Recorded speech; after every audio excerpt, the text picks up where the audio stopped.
سلامت رہے قادری آستانہ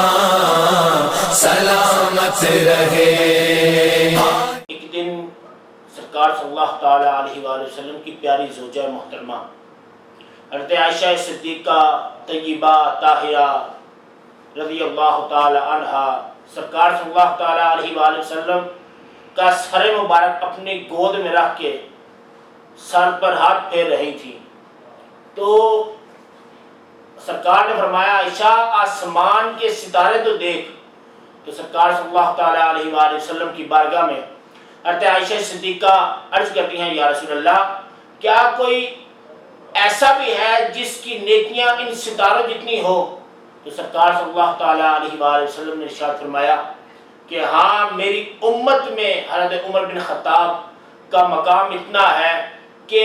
ان کی نیکیاں ان ستاروں جتنی ہیں۔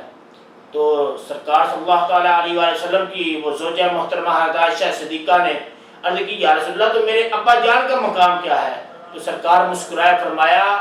اے عائشہ اگر عمر کی ساری نیکیوں کو ملا لیا جائے تو ابوبکر صدیق کی ایک نیکی تک نہیں پہنچ سکتی، بلکہ حضرت عمر رضی اللہ تعالیٰ عنہ خود فرماتے ہیں حضرت ابوبکر صدیق رضی اللہ تعالیٰ عنہ سے فرمایا کہ ابوبکر مجھے وہ اس رات کی جو غار حرا میں تم نے سرکار صلی اللہ علیہ وسلم کے ساتھ لمحات کو گزارا ایک نیکی عطا کر دو تو میرا بیڑا پار ہو جائے گا۔ میرے ساری زندگی جتنی نیکیاں کی ان نیکیوں سے وہ ایک نیکی افضل ہے، کیوں نہ ہو کہ سرکار صلی اللہ تعالیٰ علیہ وآلہ وسلم کے صحابہ کرام کا مقام ہی اتنا ہے۔ اللہ رب العزت کے پیارے محبوب علیہ السلام نے ارشاد فرمایا کہ ابو بکر کی نیکیوں میں سے ایک نیکی حضرت عمر فاروق رضی اللہ تعالیٰ عنہ ہے، اور سرکار صلی اللہ تعالیٰ علیہ وآلہ وسلم کی مراد تھی کہ مصطفیٰ علیہ السلام کی جو مراد ہو اسے جناب